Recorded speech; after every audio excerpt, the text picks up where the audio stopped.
Assalamualaikum warahmatullahi wabarakatuh. Waalaikumsalam warahmatullahi wabarakatuh.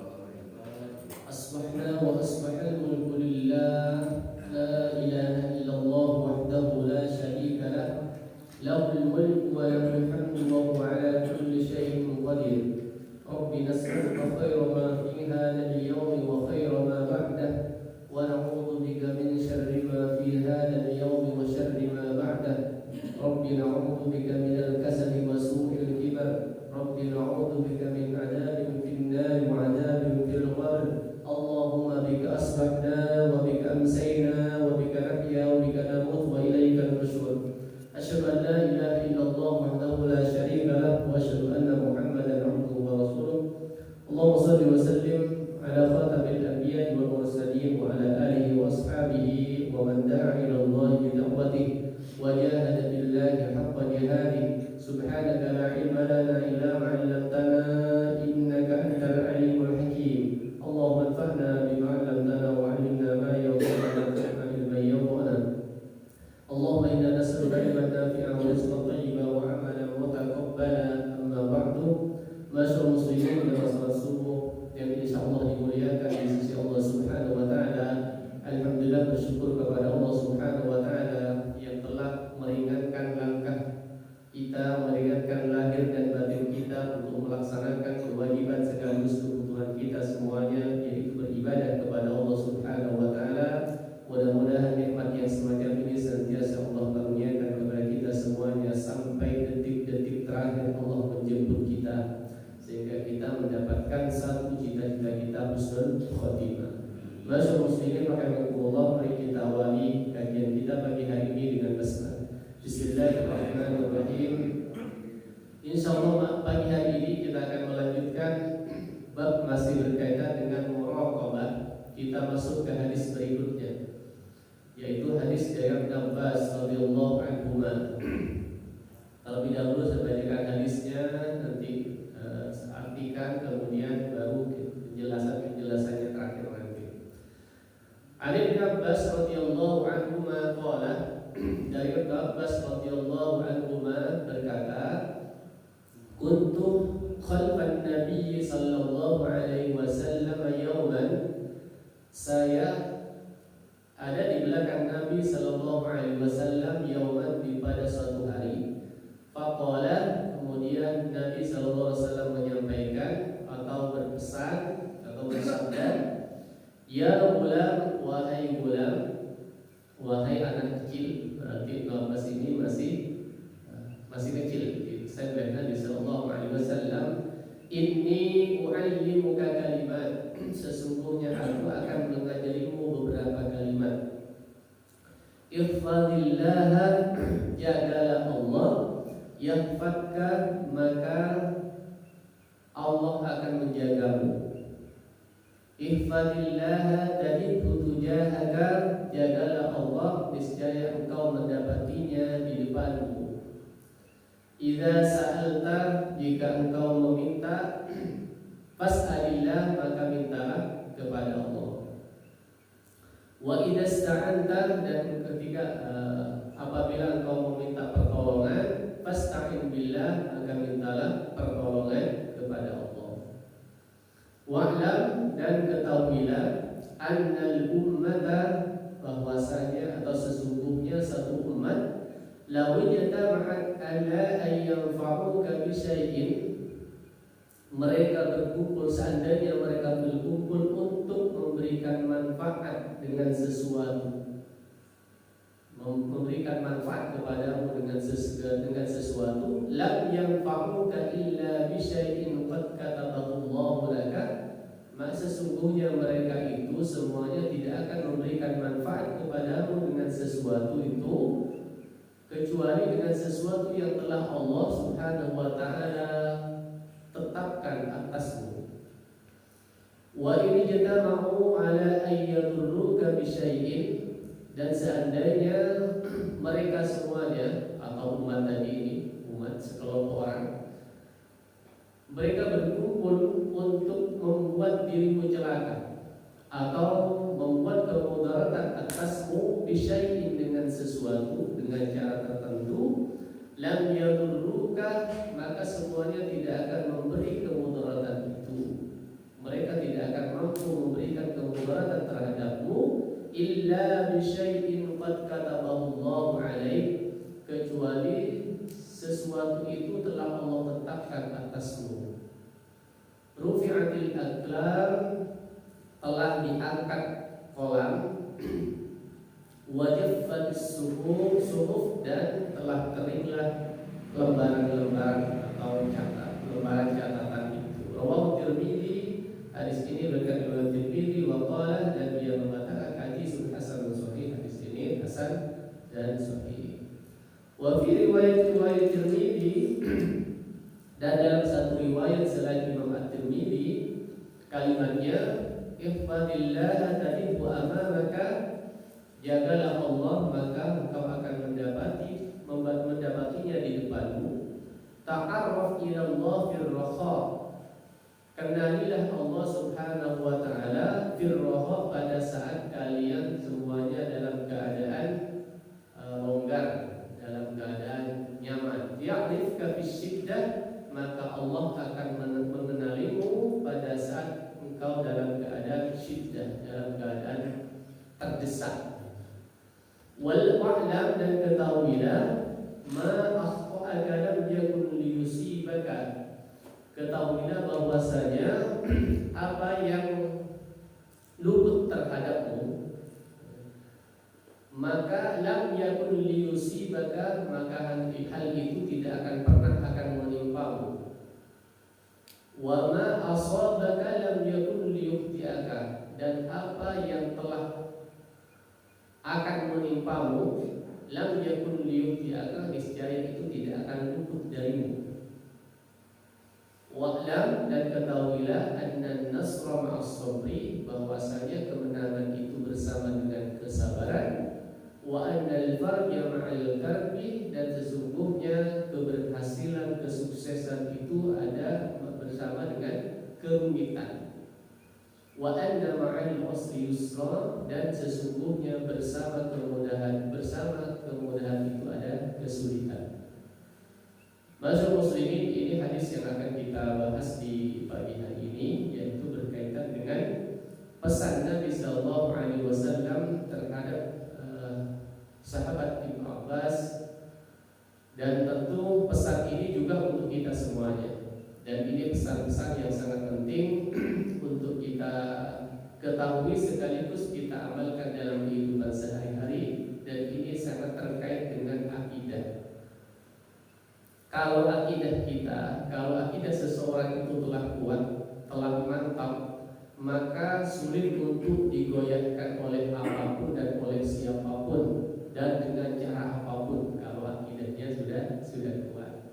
Sebaliknya, kalau akidahnya itu belum kuat, ada iming-iming dikit aja sudah layu, ada godaan sedikit sudah lemah. Yaitu kalau akidahnya dalam keadaan rapuh.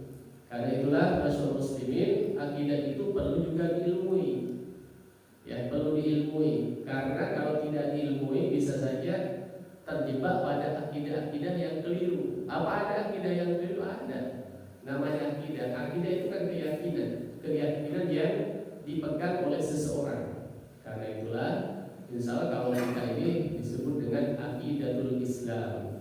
Akidah Islam. Berarti ada akidah yang non Islam, ada akidah non Muslim. Masyaallah muslimin rahimakumullah.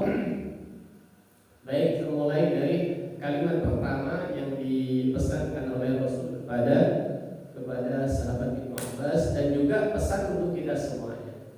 Ihfadillah yahfadka, ihfadillah tajidhu tujahaka. Jagalah Allah maka Allah akan menjagamu. Artinya jagalah hak-hak Allah dengan cara melaksanakan kewajiban atau anjuran dan juga menjauhi larangannya. Jadi ini adalah hak Allah. Hak Allah berarti kewajiban hamba. Kewajiban hamba itulah hak Allah Subhanahu wa taala. Berarti juga ada istilahnya ketika kita telah menunaikan hak-hak Allah itu, maka kita juga akan mendapatkan kewajiban dari Allah Subhanahu wa taala. ihfadillah, jagalah hak Allah. Hanya ada dua hak Allah itu, yaitu kita jalankan perintah-perintahnya dan kita jauhi larangan-larangannya. Itu hak Allah Subhanahu wa ta'ala. Kalau itu telah dilakukan, maka Allah akan menjaga hamba selama hamba itu menjaga hak-hak Allah.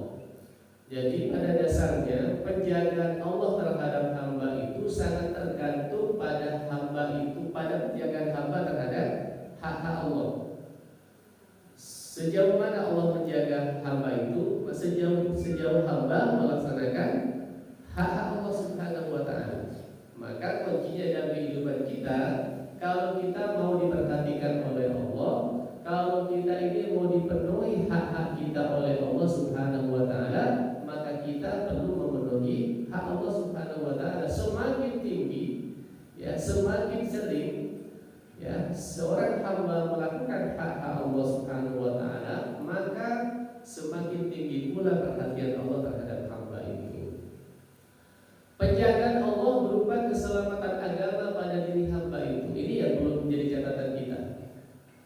Penjagaan Allah itu berupa penjagaan agamanya. Agamanya itu utuh, agamanya itu tetap ada di seorang hamba itu dalam keadaan apapun.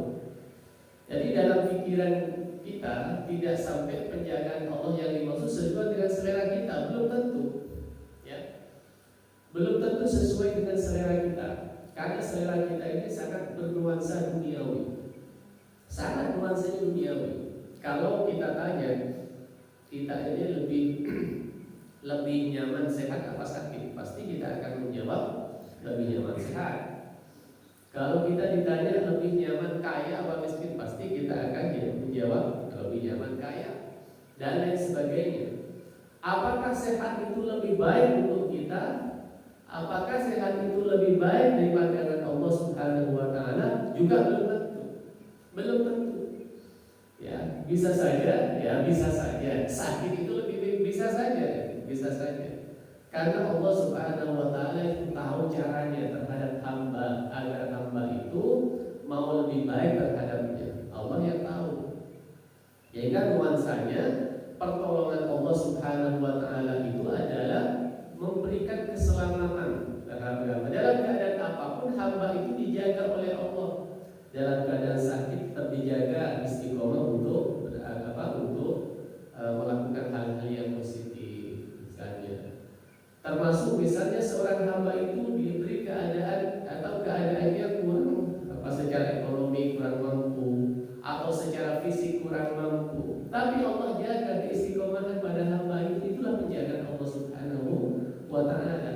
Jadi tidak selalu Allah berikan penjagaan kepada hamba itu berupa duniawi. Kadang-kadang kan persepsi kita, persepsi seseorang dalam kehidupan ini, kalau sudah diberi kemuliaan dan berkaitan dengan dunia, seakan-akan itu adalah nikmat Allah. Apa semua nikmat? Misalnya, alhamdulillah kepilih jadi ketua RW, alhamdulillah. Belum tentu sebenarnya itu. Alhamdulillah telah kepilih menjadi anggota dewan dan lain sebagainya. Apa itu? Semuanya nikmat? Belum tentu. Kalau itu semuanya akan mendatangkan kebaikan-kebaikan dalam hal agama, ya tentu itu nikmat. Tentu itu bagian dari fasilitas yang memang Allah berikan. Ya, Allah berikan. Tapi kalau sebaliknya, ya bisa saja namanya itu istidraj itu. Karena itulah kita tentu tetap bermohon kepada Allah dalam semua fasilitas yang Allah berikan dalam kehidupan ini, agar tetap Allah mengarahkan kepada kita agar kita selalu diberi keselamatan dalam agamanya. Penjagaan Allah terhadap hamba sangat tergantung pada penjagaan hamba terhadap Allah Subhanahu wa ta'ala. Baik, beberapa ketentuan yang ada di dalam agama kita, bahwa yang pertama al-jaza'u min jinsil amal, balasan yang sesuai dengan jenis perbuatan. Contohnya misalnya, ya, Fadkuruni al-kurkum, kan itulah ingatlah kamu kepadaku, niscaya aku ingat pula kepadamu. Jadi balasan Allah Subhanahu wa ta'ala sangat tergantung terhadap apa yang dilakukan oleh hamba itu, ya. Hamba melakukan apa, Allah akan membalas sesuai dengan apa yang dia lakukan itu. Dan balasan Allah kecenderungannya jauh lebih besar daripada sekedar hal-hal yang tidak baik. Kalau Allah ingin mengingat kita, maka ingat kita harus mengingat Allah. Kalau kita sudah mengingat Allah, Allah akan juga mengingat kita. Kalau kita lupa dengan Allah, juga Allah melupakan kita. Tapi melupakannya Allah terhadap kita tidak seperti kita melupakan sesama. Ya. Kalau kita ini melupakan kepada sesama, kan kita sudah gak pikiran jelas. Ya. Tapi kalau Allah melupakan hambanya, bukan berarti kalau begitu hamba gak dikasih makan, gak dikasih ini dan itu, tetap bisa aja dikasih. Itulah kebaikan Allah yang memang tidak sama kadang-kadang dengan kebaikan kita. Dan ini yang memang perlu kita contoh. Ya, perlu kita contoh. Ahsin karena ahsanallahu ilaihi. Berbuat baiklah kalian sebagaimana Allah berbuat baik kepadamu. Itu salah satu kebaikannya. Walaupun hambanya itu sudah tidak pernah ingat sama Allah, itu tetap saja Allah masih memberikan banyak hal kepadanya. Itu luar biasa kebaikan Allah Subhanahu wa taala. Kalau tidak ingat saja masih diperhatikan oleh Allah, apalagi kita ingat. Bagaimana ingatnya kita? Ya zikir itu, baca Al-Qur'an, sholat dan lain sebagainya itu tanda bahwa kita ini ingat kepada Allah, melakukan kegiatan-kegiatan agama. Itu bagian dari cara kita mengingat Allah Subhanahu wa taala. Demikian pula ya ayyuhalladzina amanu in tansurullah yansurkum. Kalau kamu mau ditolong oleh Allah, maka tolonglah agama Allah. Jadi balasan Allah Subhanahu wa taala sangat tergantung apa yang kita lakukan. Makanya ihfadillah yahfadka, ini penting dalam kehidupan kita. Kalau kita mau ditolong oleh Allah, tolonglah Allah itu. Tolong Allah. Apa yang perlu ditolong oleh kita? Ya, Allah kan sudah tidak butuh apa-apa, yaitu menolong agama Allah Subhanahu wa taala. Baik, masuk ke poin berikutnya, poin yang kedua. Idza sa'alta fas'alillah wa idza ista'anta fasta'in billah. Kalau engkau meminta, mintalah kepada Allah, dan jika engkau minta pertolongan, mintalah pertolongan kepada Allah Subhanahu wa taala. Yang pertama, meminta sesuatu yang belum ia miliki. Kalau meminta itu sesuatu yang belum ia miliki. Apa sih yang kita miliki dalam kehidupan kita? Kita gak punya sesuatu, tidak punya apa-apa ternyata. Tidak punya apa-apa dalam kehidupan kita ini. Ya. Dan Allah memberi sekalipun kita tidak meminta. Belum meminta saja Allah sudah memberi. Apalagi kita meminta. Apa yang kita miliki? Tidak ada yang kita miliki. Nafas sih bukan milik kita, ya. Apalagi fisik bukan milik kita. Makanan sehari-hari itu bukan milik kita. Itu semuanya karena Allah memberi. Ada dalam hadis yang lainnya, bahkan secara detail Rasul sallallahu alaihi wasallam menyampaikan kullukum ja'iun illa man at'amtuhu fastaqimuni at'ikum. Itu salah satu detail Nabi menyampaikan bahwa sesungguhnya kalian semuanya dalam keadaan lapar semuanya itu, kecuali yang Allah kasih makan. Maka mintalah makan kepada Allah, maka niscaya Allah akan memberikan makan kepada kalian. Belum minta makan saja kita dikasih oleh Allah. Pernah tidak kita minta makan kepada Allah? Jarang. Kenapa tidak minta makan? Karena makanan seakan-akan sudah milik kita. Kita ini kan ada sombongnya, di hadapan Allah banyak sombongnya kita ini. Ya seakan-akan ini adalah, wah kita bisa loh, untuk makan besok jelas ada, untuk tahun depan masih ada. Sombong kan kadang kita ini. Padahal itu belum tentu juga, belum tentu yang ada di rumah kita belum tentu juga bisa kita makan. Ya, apalagi yang sudah dibatasi untuk makan tertentu. Ya. Minta sesuatu yang belum ia miliki. Masyaallah muslimin yang dirahmati Allah Subhanahu wa taala, kalau kita ini merasa tidak punya apa-apa, maka kita ini semakin mantap memintanya kepada Allah. Tapi kalau kita ini sudah merasa punya sesuatu, biasanya merasa gak butuh sama Allah itu. Ini yang harus hati-hati. Tidak sampai di dalam diri kita ini tidak merasa butuh terhadap Allah. Karena itu yang perlu ada, kita ini merasa gak punya apa-apa. Tapi bukan berarti kemudian kita pelit, kemudian kita kikir dan lain sebagainya, merasa gak punya apa-apa. Bukan begitu. Tapi di hadapan Allah, kita merasa gak punya apa-apa. Kan kita sudah mengatakan la haula wala quwwata illa billah. Itu luar biasa kalau kita resapi bahwa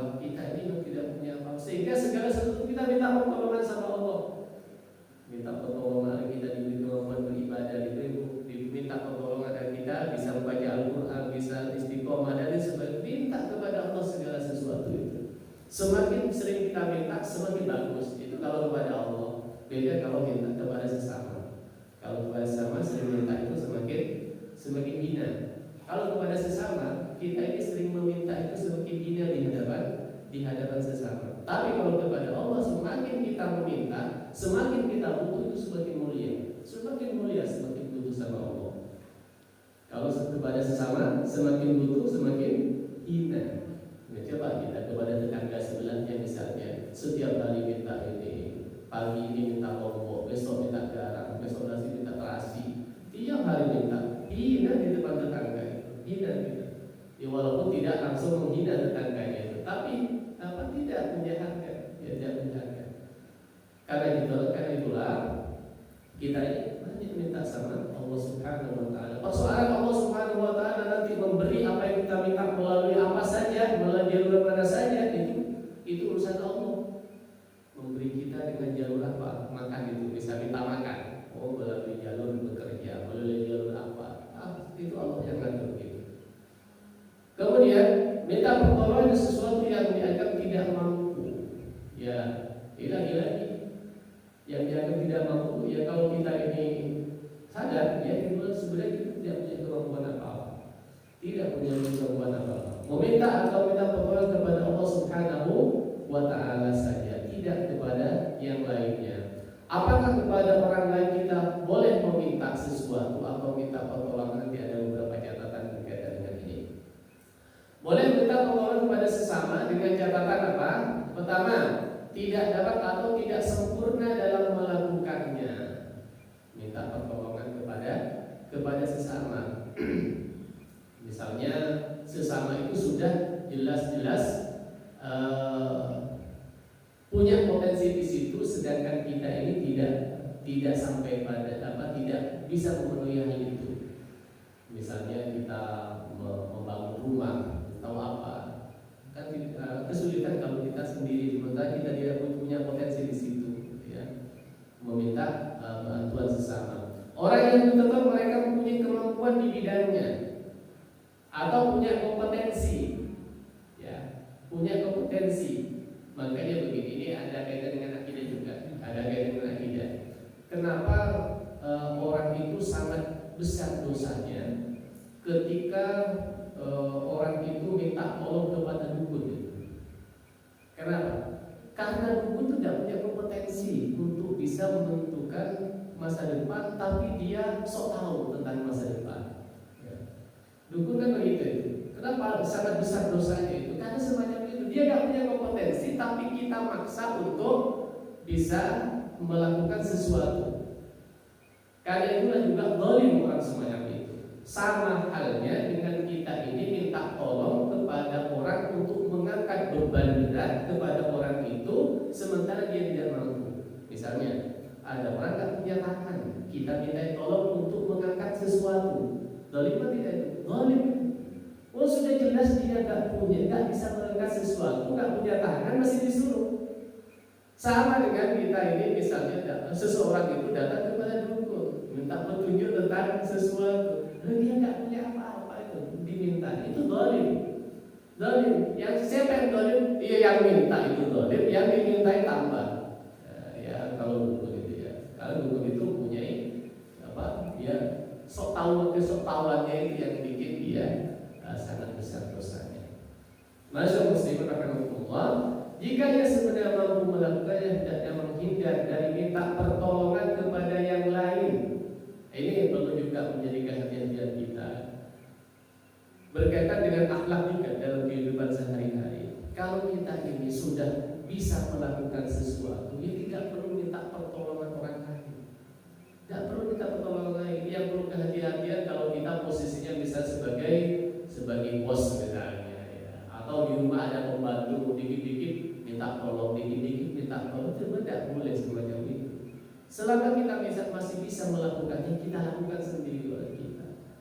Kadang-kadang piring saja sudah ambilkan. Ini kan terlalu saja. Mbak kalau ambilkan piring, dia mau duduk tok, tapi ya. Kadang suami kepada istri, sebab ada waktu itu. Minta tolong buatkan kopi bisa sendiri tuh. Tapi bukan berarti kemudian nanti istrinya begitu, Pak tadi ada pengajian ya. Katanya itu buat sendirian. Istrinya ya paham, nggak usah suruh buatkan, sudah dibuatin. Tapi kalau kondisi tertentu kita ini tidak perlulah memilah-milah ini pekerjaan Anda, ini pekerjaanku dan sebagainya. Kalau kita memang masih bisa untuk melakukan hal itu, kecuali memang sudah tidak memungkinkan atau karena ada pekerjaan yang lain memang yang harus sama-sama selesai dalam waktu yang bersama gitu. Ya saya kira kita paham kapan kita minta tolong dan kapan kita ini tidak perlu minta tolong. Ya misalnya ya kan kadang-kadang sepele-sepele itu, tapi karena keterbiasaan kita minta bantuan kepada orang lain, maka hal sepele itu kadang minta kepada yang lainnya. Ya. Masyaallah muslimin rahimakumullah, salah satu bukti bahwa kita butuh pertolongan Allah dalam setiap perbuatan dengan mengawalinya menyebut Allah atau berdoa. Sebenarnya salah satu bukti bahwa kita ini selalu melibatkan Allah dalam segala sesuatu, kita baca doa. Itu melibatkan Allah. Mau apa saja kita tidak pernah lupa baca doa. Kalau tidak hafal doanya minimal baca basmalah. Itu bukti bahwa kita melibatkan Allah, bahwa kita ini butuh sama Allah. Mau apa pakai sandal bismillah, mau naik sepeda bismillah. Kalau bisa doanya silahkan baca doanya. Mau masuk bismillah, semuanya baca bismillah. Itu tandanya bahwa orang itu melibatkan Allah, dan itu tandanya bahwa orang itu merasa butuh dengan Allah Subhanahu wa taala. Ya paling tidak itu. Kan kalau sudah baca bismillah kan kita ingat bahwa apa yang kita lakukan itu pertama ya niat karena Allah, yang kedua segala sesuatu yang kita lakukan itu karena berkat pertolongan Allah kita melakukan sesuatu. Kalau nggak ditolong, mau makan saja bisa jatuh kok, makanannya bisa jatuh, nggak sampai ke mulut sudah jatuh. Kan sering terjadi itu, sering terjadi. Jangan kan yang masih ada di yang ada di piring saja itu. Ya, kalau nggak ditolong bisa nggak nyampe ke mulut kita. Baik, saya sampaikan dikit ini contoh ya. Ini betapa mulianya para sahabat, ya. Sekelas sahabat. Kalau seorang ini contoh bahwa kalau kita mampu melakukan sesuatu, dahululah sering minta tolong sama orang lain. Gitu. Ini contohnya. Ketika seorang dari sahabat kepitingnya terjatuh dari hewan tunggangannya, ia tidak meminta orang lain untuk mengambilkan keping tersebut untuknya. Padahal dia posisi di atas ya, di atas kendaraan, jatuh di bawah sama ada orang dan mudah sebelum untuk minta tolong yang ada di bawah, tapi dia tidak minta tolong itu, dia turun dari kendaraannya. Ya kan, kalau itu kan kadang manja, sudah kan naik kendaraan, kemudian ada sesuatu yang tertinggal di rumah, Pak tolong minta tolong, apalagi dia pembantunya 5, ini sampai dia semuanya serba dibantu ya. Masuk muslimin kita tuh kurang baik kalau semuanya harus kita minta tolong kepada yang lain. Sama ketika kita misalnya posisinya sebagai pemimpin di mana saja itu, yang bisa kita lakukan gitu. Lakukan. Tidak harus wah ini gak layak misalnya jadi pimpinan, misalnya ya kalau nyapu siapa bilang gak layak? Layak saja. Yang penting tentunya kalau misalnya waktunya cukup ya, di waktu yang bersama memang belum ada kegiatan yang lain dan bisa melakukan, kenapa tidak melakukannya? Karena amal yang kita lakukan itu kita tidak tahu amal yang mana diterima oleh Allah Subhanahu wa taala. Ya, kadang-kadang memang kita ini sangat terjebak pada organisasi, dan itu tentu ada baiknya pembagian tugas, ada baiknya. Ya. Ini tugas A, tugas B, tugas C, sudah ada tupoksinya masing-masing. Tapi bukan berarti menghalangi kita untuk beramal yang lebih. Misalnya kita bagian A, misalnya bagian B ada sesuatu bisa kita bantu, kenapa tidak? Ya, Masyaallah muslimin rahimakumullah. Baik, saya lanjutkan. Annal ummata law ijtama'at ala an yanfa'uka bi syai'in lam yanfa'uka illa bi syai'in qad katabahu Allah lak. Seandainya satu komunitas atau satu golongan, satu kelompok orang itu memberikan manfaat, mau menolong, sesungguhnya pertolongan yang mereka lakukan itu tidak mempunyai dampak dampak yang signifikan kecuali Allah mentakdirkan untuk menolong kita. Kalau Allah tidak mentakdirkan, tidak ada, tidak bisa memberikan menolong, tidak bisa memberikan manfaat. Baru bisa memberikan manfaat kalau memang itu sudah takdirnya, kalau memang itu sudah Allah tentukan terhadapnya. Nah ini yang nanti bisa sangat meringankan beban pikiran kita dalam kehidupan sehari-hari. Hal ini mengajarkan tetap optimis, bukan pesimis dan fatalis. Ini mengajarkan kepada kita optimis.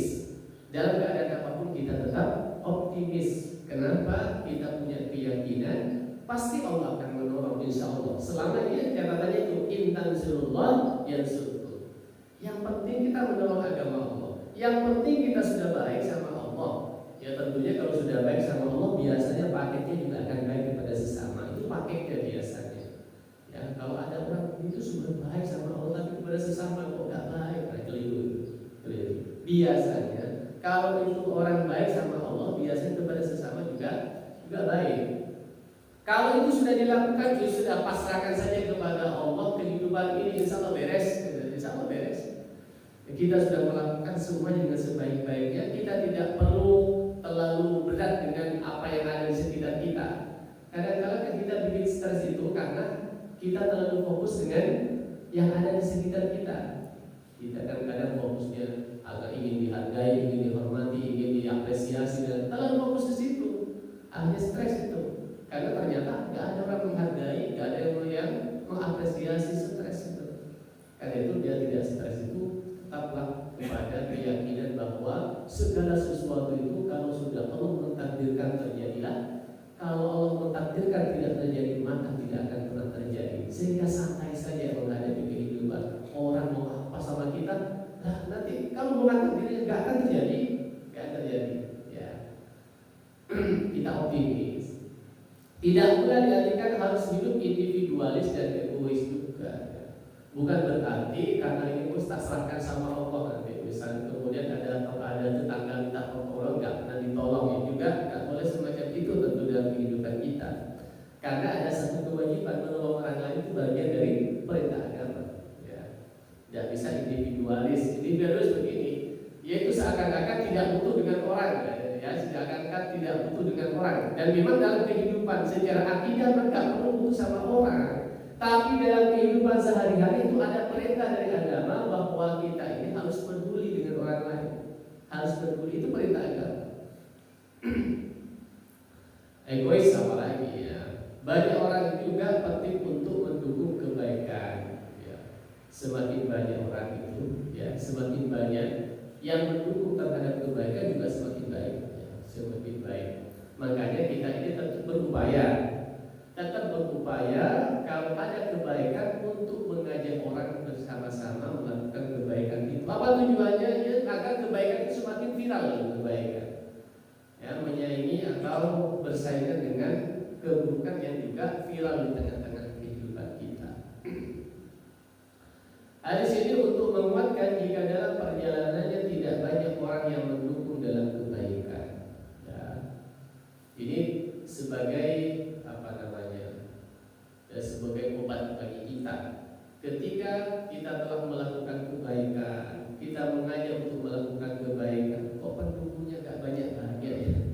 Misalnya kita sudah mengajak teman, sudah mengajak jamaah, sudah mengajak orang lain, sudah kita fasilitasi ini dan itu, kok tetap saja gak banyak yang ngaji ya? Masih kalah dengan dangdutan ya? Masih kalah dengan yang lain-lain ya? Masih kalah dengan kafe ya? Masjidnya. Nah ini tentu upaya-upaya tetap dievaluasi, tapi di sisi lain ya ini menghibur kita di semacam ini, ya membuat hiburan batin ya, biar batin kita ini tidak selalu merasa gagal.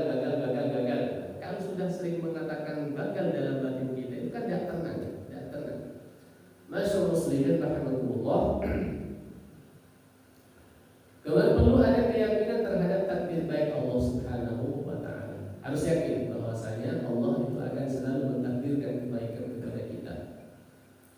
Baik, rufi'atil aqlam wa jaffatis suhuf.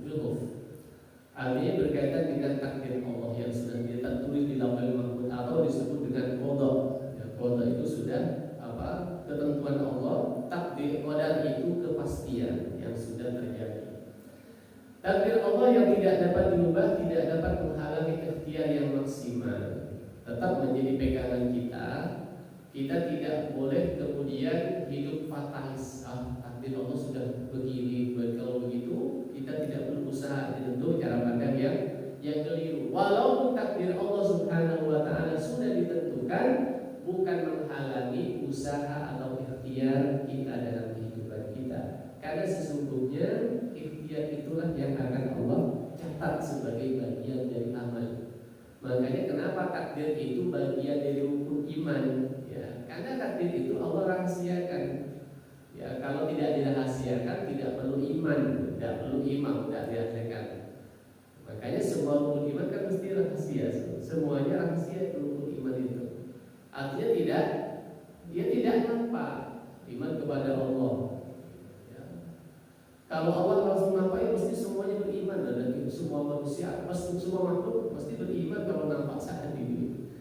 Iman kepada malaikat, iman kepada Rasul. Rasul itu yang dimaksud bukan bukan personnya, tapi Rasulnya, utusannya.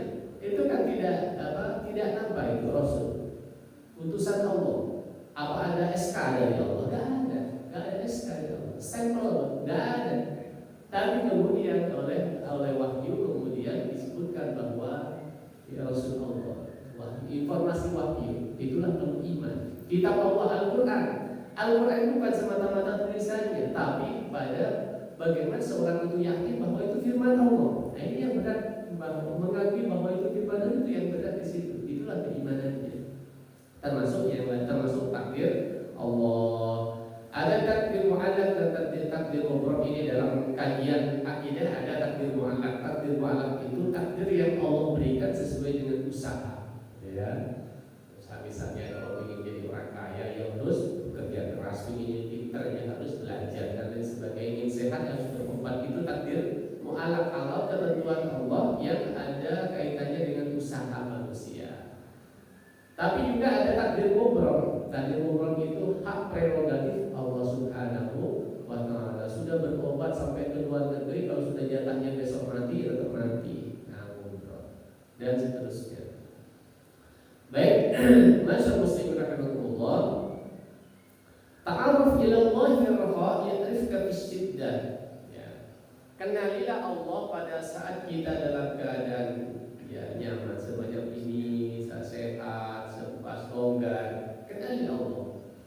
Ta'aruf ya'rifka fi syiddah, maka Allah nanti akan mengingat kita pada saat kita. Artinya begini.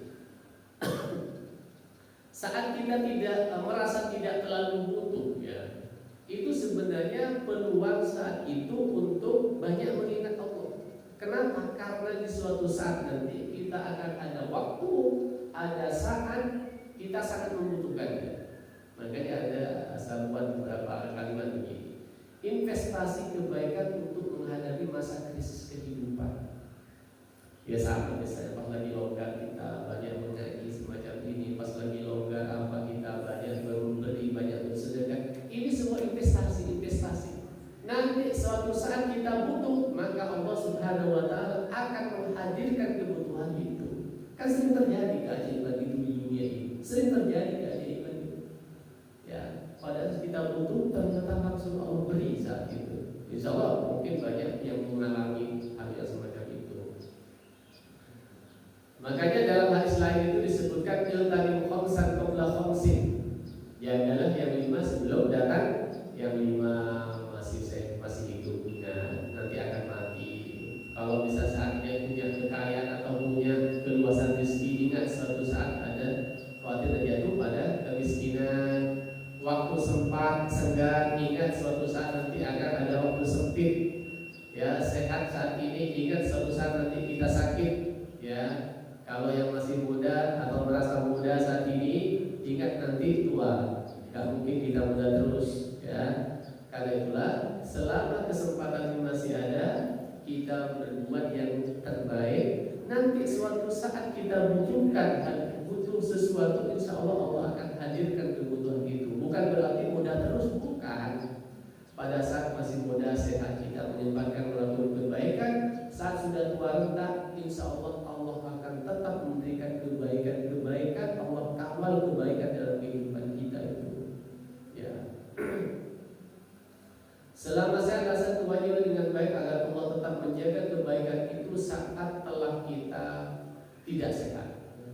Misalnya ya, kita saat ini punya kesehatan penglihatan, kita manfaatkan untuk baca-baca Al-Quran dan lain sebagainya. Ya harapannya nanti setelah tidak sehat lagi, kita masih diberi kesempatan untuk melakukan kebaikan yang lain. Allah akan tetap memberikan kebaikan saat tidak berdaya sebagaimana ia biasa melaksanakan saat masih berdaya. Ada hadis, tahu sedikit ya. Ada hadis kan sudah masyhur di tengah-tengah kita. Salah satu redaksi tekstualnya sebenarnya begini, bahwa siapapun yang istiqomah beramal pada saat ia sehat dan saat ia mungkin, maka hal itu akan tetap dicatat oleh Allah sekalipun ia tidak melakukan hal itu ketika kondisi ia sedang sakit dan kondisi sedang musafir.